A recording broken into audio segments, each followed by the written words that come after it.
दोस्तों, ये है श्रीमद् भगवद गीता के 9वें अध्याय का दूसरा एपिसोड और आज हम इस अध्याय के चौथे, 5वें और 6ठे श्लोक को समझेंगे। पहले एपिसोड में हमने 3 श्लोक को समझ लिया है और आज हम इसी को आगे बढ़ाते हुए 3 और श्लोक को समझेंगे। तो चलो शुरू करते हैं और सबसे पहले हम समझते हैं श्रीमद् भगवद गीता के 9वें अध्याय का चौथा श्लोक। इस श्लोक में भगवान श्री कृष्ण अर्जुन से कहते हैं, मया तत्मिदं सर्वं जगद व्यक्त मूर्तिना मत स्थानी सर्वभूतानि ना चाहम तेष्वस्थितः। तो चलो सबसे पहले हम श्लोक के एक एक शब्द का मतलब समझते हैं और यहाँ पर सबसे पहला शब्द है मया और यहाँ पर मया का मतलब है मुझ। इसके बाद है तत्मिदं, इसमें 2 शब्द है, ततम और इदम। ततम का मतलब होता है परिपूर्ण है और इदम मतलब यह। फिर है सर्वम और सर्वम मतलब सब। इसके बाद है जगद व्यक्त मूर्तिना, इसमें 2 शब्द है, जगत और अव्यक्त मूर्तिना। जगत मतलब संसार, जगत और अव्यक्त मूर्तिना का यहाँ पर मतलब है निराकार परमात्मा से। तो यहाँ पर पहले वाक्य का मतलब हुआ मुझ निराकार परमात्मा से यह सब जगत परिपूर्ण है। अब हम आते हैं दूसरे श्लोक पर और यहाँ पर सबसे पहला शब्द है मत स्थानी और मत स्थानी का मतलब होता है मेरे अंतर्गत है। फिर है सर्वभूतानि और इसका मतलब होता है सब भूत यानी कि संपूर्ण प्राणी। इसके बाद है ना चाहम, ना का मतलब नहीं और चाहम में 2 शब्द है, चौ और अहम। चौ का मतलब होता है और अहम मतलब मैं। और अंतिम शब्द है तेष्वस्थितः, इसमें 2 शब्द है, तेषु और अवस्थितः। तेषु मतलब उनमें और अवस्थितः मतलब स्थित है। तो यहाँ पर दूसरे वाक्य का मतलब हुआ और सब भूत संपूर्ण प्राणी मेरे अंतर्गत हैं किंतु मैं उनमें स्थित नहीं हूँ। ये था चौथे श्लोक के एक एक शब्द का मतलब और पहले और दूसरे वाक्य का मतलब। चलो अब हम समझते हैं पूरे श्लोक का मतलब। यहाँ पर भगवान श्री कृष्ण अर्जुन से कहते हैं कि हे अर्जुन, मुझ निराकार परमात्मा से यह संपूर्ण जगत परिपूर्ण है और सब भूत मेरे अंतर्गत स्थित हैं किंतु मैं उनमें स्थित नहीं हूँ। ये था 9वें अध्याय का चौथा श्लोक। चलो हम समझते हैं 5वें श्लोक को। यहाँ पर भगवान श्री कृष्ण अर्जुन से कहते हैं, न च मत स्थानी भूतानि पश्य मे योगमैश्वरम भूत भृन्न च भूतस्थो ममात्मा भूत भावना। तो चलो यहाँ पर भी हम सबसे पहले श्लोक के एक एक शब्द का मतलब समझते हैं और यहाँ पर शब्द है नौ च मत स्थानी। नौ मतलब नहीं, च मतलब और मत स्थानी मतलब मुझ में स्थित। फिर है भूतानी और भूतानी मतलब वे सब भूत मतलब कि वे सब प्राणी। इसके बाद है पश्य और पश्य मतलब देख। फिर है मैं और मैं मतलब मेरी। इसके बाद है योगमैश्वरम, इसमें 2 शब्द है, योगम और ऐश्वरम। योगम मतलब योग शक्ति को और ऐश्वरम मतलब ईश्वरीय। तो यहाँ पर पहले वाक्य का मतलब हुआ वे सब भूत मुझ में स्थित नहीं हैं किंतु मेरी ईश्वरीय योग शक्ति को देख।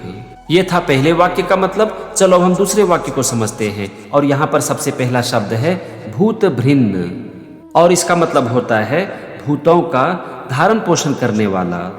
इसके बाद है चौ और चौ मतलब और। फिर है भूतस्थः और इसका मतलब होता है भूतों में स्थित यानी कि प्राणियों में स्थित। अगला शब्द है ममात्मा, इसमें 2 शब्द है, मम और आत्मा। मम मतलब मेरी और आत्मा मतलब आत्मा। फिर अंतिम शब्द है भूत भावना और इसका मतलब होता है भूतों को उत्पन्न करने वाला।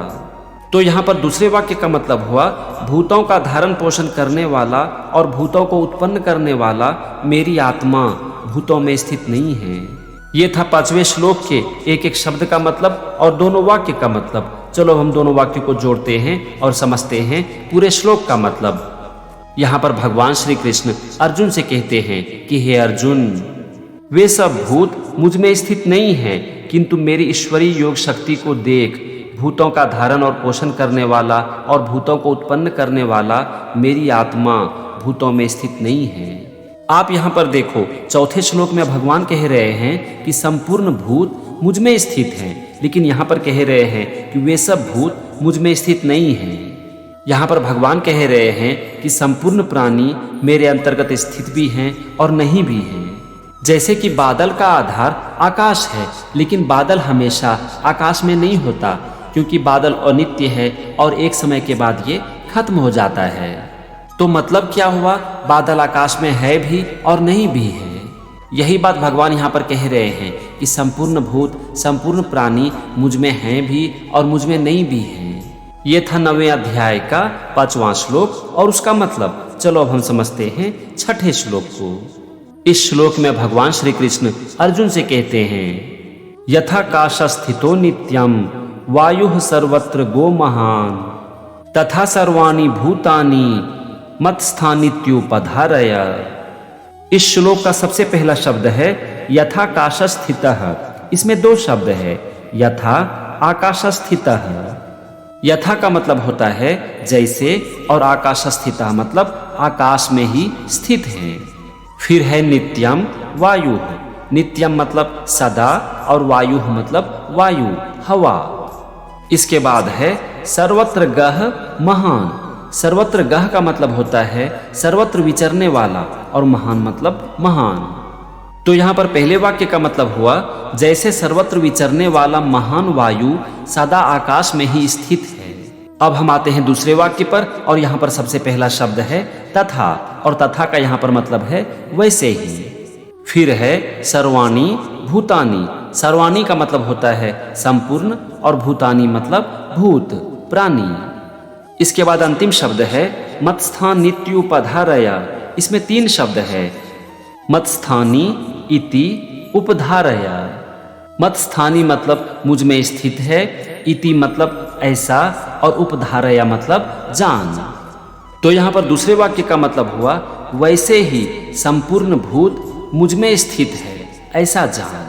ये था 6ठे श्लोक के एक एक शब्द का मतलब और पहले और दूसरे वाक्य का मतलब। चलो अब हम समझते हैं पूरे श्लोक का मतलब। यहाँ पर भगवान श्री कृष्ण अर्जुन से कहते हैं कि हे अर्जुन, जैसे सर्वत्र विचरने वाला महान वायु सदा आकाश में ही स्थित है, वैसे ही संपूर्ण भूत मुझ में स्थित है, ऐसा जान। तो ये था श्रीमद् भगवद गीता के 9वें अध्याय का 6ठा श्लोक। आज हमने समझा श्रीमद् भगवद गीता के 9वें अध्याय के 4थे, 5वें और 6ठे श्लोक को। अगले एपिसोड में हम इसी अध्याय के कुछ और श्लोक को समझेंगे। तो मेरे साथ बने रहिए और सीखते रहिए श्रीमद् भगवद गीता। जय श्री कृष्ण।